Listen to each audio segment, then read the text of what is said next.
Catawba have lived on our ancestral land along the Catawba River for over 6,000 years. When Europeans first arrived, Catawba had village systems spreading from modern-day South Carolina, North Carolina, Virginia, with hunting and trading routes up into parts of Pennsylvania and Ohio. Today, the Catawba people live alongside the Catawba River on a small reservation in Rock Hill, South Carolina. Around 1540, when Europeans were first contacting the Catawba people, the village estimates were over 15,000 to 25,000 people residing within these villages. The village systems or palisades were spread interconnectedly through language and trade along the Catawba River. Inside these villages would be council homes or meeting houses, dwellings, hunting, outdoor sheds, and different areas that would help you thrive within your community. The structures of these buildings would be constructed out of tulip poplar trees with grass thatch as the roof.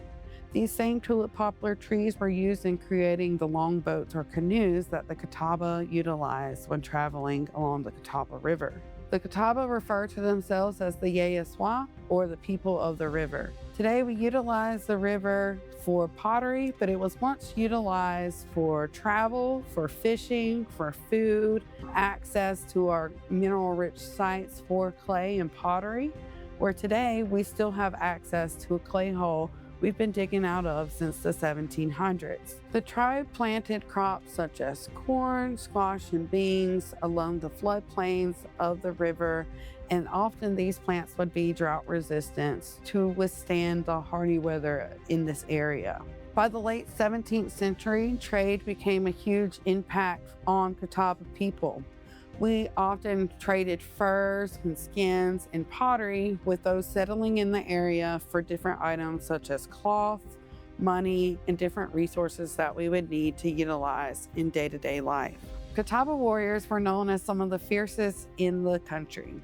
Catawbas fought alongside George Washington in the French and Indian War, and later allied themselves along the Patriot cause during the American Revolution. From 1750 to 1763, Nopcahey, often referred to as King Hagler or King Hagler, known as the haggling chief of the Catawba, was a diplomatic leader and noble king and chief of the Catawba people. Today, we honor Nopcahey by using his face and symbol in Catawba pottery, and is the only person traditionally depicted in pottery.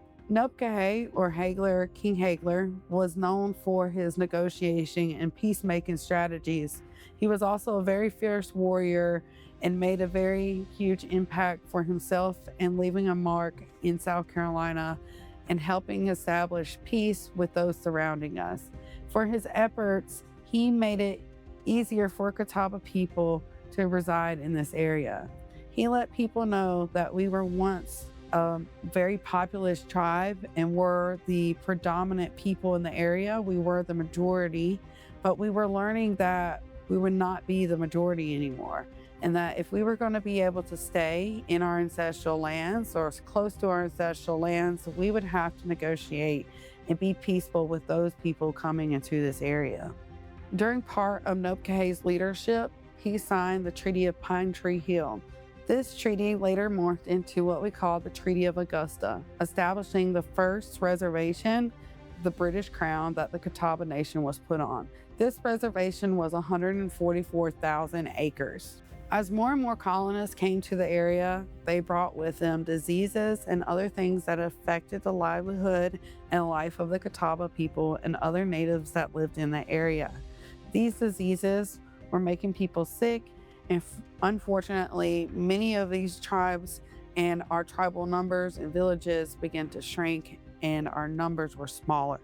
With a population decline, by the 1800s, the late 1800s, early 1900s, the tribal population had declined to nearly 100 families. In 1843, the Catawba Nation signed a treaty called the Treaty of Nations Board. This treaty was later decided to be an illegal treaty because it was not ratified by the federal government. When sovereign nations such as the Catawba Nation goes into treaties, they must be ratified by the federal government in order for them to be established. The Treaty of Nations Ford did not go through that process, and this would play a huge role later in our regaining federal status in the 1990s. The Treaty of Nations Ford that took the 144,000 acre reservation that the Catawba Nation was placed on by the British and was still honored in the American Revolution. This 144,000 acre reservation then shrunk down to 600 acres, and promises of giving Catawba citizens and people areas of land in less populous areas and money. These promises were not always followed through on. Some of these tribal members moved to areas with neighboring tribes that did not always get along. These tribal members did not stay for long, and many of them returned home to South Carolina. Some of these tribal citizens ended up staying and merging with our neighboring tribes in Cherokee, North Carolina, and others continued on to the Trail of Tears. The Trail of Tears was during a time of Indian removal. Indian removal acts were signed by the federal government in order to assimilate Native tribes into American culture. During the 1800s, Catawbas and other tribes fought to become United States citizens, but it wasn't until the 1920s, after the World Wars and the efforts of code talkers, that Native Americans would be granted the opportunity for citizenship. More than 53 Native American languages were utilized by the United States as code talking languages in the World Wars. These code talkers helped save messages from being intercepted by warring enemies. Many children were sent to boarding schools, one of which was called the Carlisle Indian Industrial School. This school was established in Carlisle, Pennsylvania, and was the first and prototype for all boarding schools in the United States and Canada. The motto of these schools was to kill the Indian, save the man. These were the efforts by the governments to assimilate Native people into American culture. Many wrongdoings took place at these establishments. Languages were forbidden to be spoken, boys' hairs would be cut, and traditional knowledge was not able to be passed on during this time. A lot of children never made it out. There was some citizens of Catawba Nation that actually had to attend some of these boarding schools, some of which actually ended up coming home and becoming school teachers or doctors, but some unfortunately did not have such luck. One of which was Wade Ayers, and we are still working on trying to return his remains to the Catawba Reservation. And unfortunately, we have not had any luck, but in order to honor him and other students and children from the Carlisle Indian School, we are working on a monument here at the Cultural Center. In 1934, Indian Reorganization Act was established. The Indian Reorganization Act was established by the federal government in order for tribes to gain federal status. What this meant was tribes that wanted to have federal status needed to have their own organization within their communities, meaning they needed to have a chief, assistant chief, or some type of government structured outlined in their communities. It wasn't until 1943 when the Catawba Nation had a constitution that was ratified and established the Catawba Nation as a federal tribe with the federal government and our constitution. During the 1940s, after this constitution was signed, it granted citizenship of South Carolina and the United States to Catawba citizens. In 1959, the tribe reconvened in General Council to vote on relinquishing our status as a federal tribe. This was during a time of termination. And what happened was the federal government would go to certain tribes that they seen assimilated into American culture, meaning there wasn't a lot of traditional knowledge shared in their community, there wasn't a language spoken, there wasn't certain traditions that were passed on. The Catawba Indian Tribe Division of Assets Act was passed in 1959, which relinquished the federal status and led to this long battle with the federal government and the Catawba Nation. The Catawba Nation had a meeting in the 1950s. During this time of termination, we were deemed assimilated into mainstream American society. There was a few members of the Catawba Nation that came and voted to relinquish our status. One of the main things the federal government used to convince Catawba people to do this was the aspect of owning land. From the beginning, when Europeans first came to the area till today, the one thing Catawba Nation wanted was our own land and our areas that in our homes to be ours and to really be left alone. When we lost our federal recognition in the 1950s, land was then able to be owned by individuals at the time. So the land your family had been living on for a few years now became your own property, and you could sell it or do whatever you wanted with this property. Fortunately, some of this land did preserve. Unfortunately for others, some of this land was sold or taken or had people taking advantage of and getting rid of land for small amounts of money. During the 1970s, the Catawba Nation decided we were going to reconvene the executive committee, meaning our chief, assistant chief, secretary, treasurer, and council members would be reinstated, and we voted to have those established and fight for our chance to regain federal status from the federal government. And we were not successful until 1993. One of the ways we gained federal status was we have pottery that is a continuation of tradition that has been passed down through millennia, but we also did an act of Congress to get politicians' attention. And this was to draw up individual lawsuits against anyone who had encroached on Catawba land after the Treaty of Nations Ford. The Treaty of Nations Ford, I said, was signed in 1840s with the state of South Carolina and the Catawba Nation. This treaty was not ratified. Sovereign nations cannot make treaties with states. South Carolina and France cannot make a treaty. South Carolina and Catawba Nation could not make a treaty. So it was void. And Catawba Nation used this to fight and get our federal status back. So in 1993, after a long process of negotiation with the federal government and state government, we were reestablished our sovereign nation and became the Catawba Indian Nation. This act also settled land claims that were involved in this settlement and established us as one of 573 other federally recognized tribes in the United States.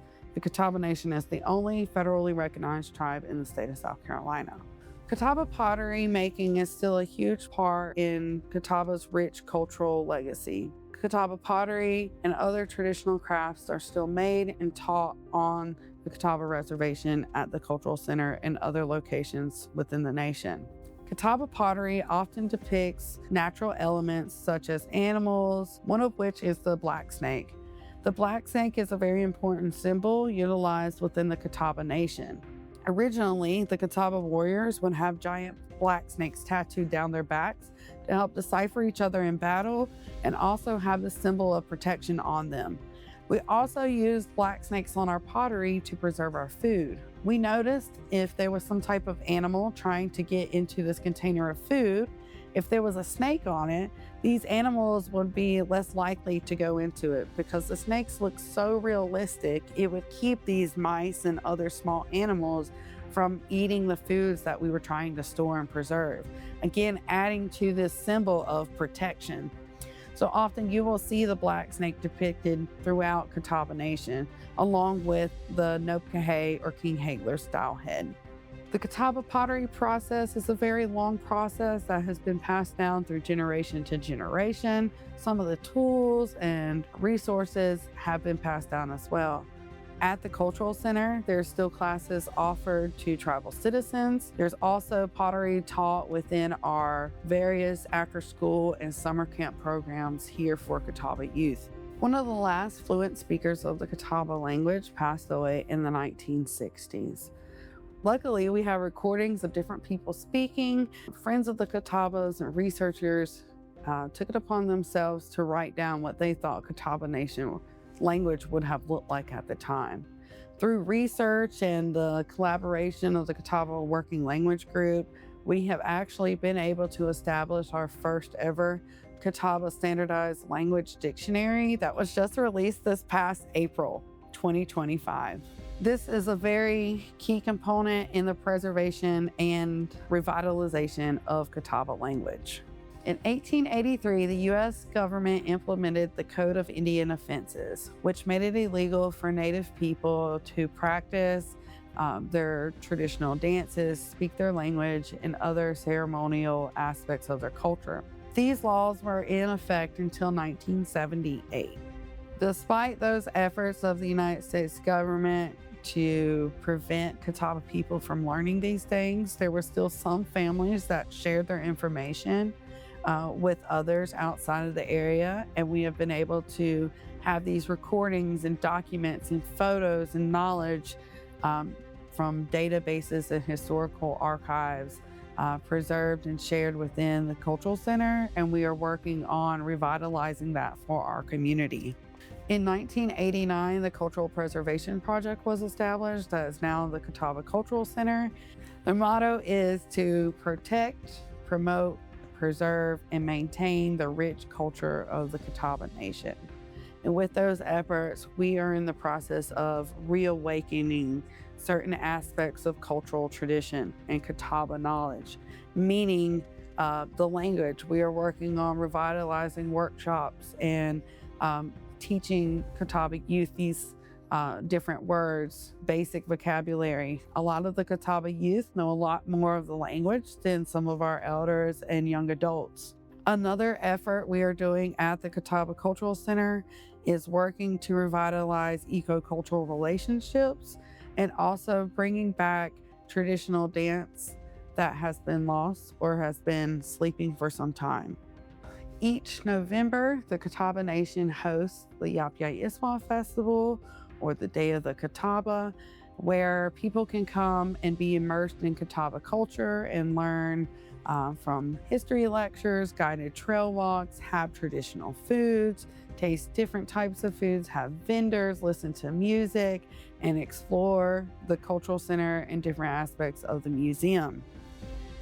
Today, the Catawba Nation is totally different. We offer different variety of programs and are working on different aspects of culture and revitalization within the community. One of the things is we have our own natural resources department, and one of the efforts with natural resources in the Cultural Center is revitalizing eco-cultural relationships, meaning the ecosystem and the relationship we have culturally with these plants that are in them. Another program tied with natural resources is the Yawache Yapsigre, which is the Catawba Black Snake Farm and Market, where there is locally sourced food offered to families in the tribe based on your household size. During COVID, we learned of the frailties within the food system. By establishing the market, we have been able to provide food for up to 700 to 1,000 families a month that may not have access to locally sourced food. The tribe has multiple meeting houses and important business infrastructures as well. The Longhouse, or government office where general council is held, also holds different departments such as judicial department. This is an important meeting house where we have meetings a few times a year. We have our admin building where our executive committee, chief, assistant chief, leaders of staff, and executive directors have offices in this building.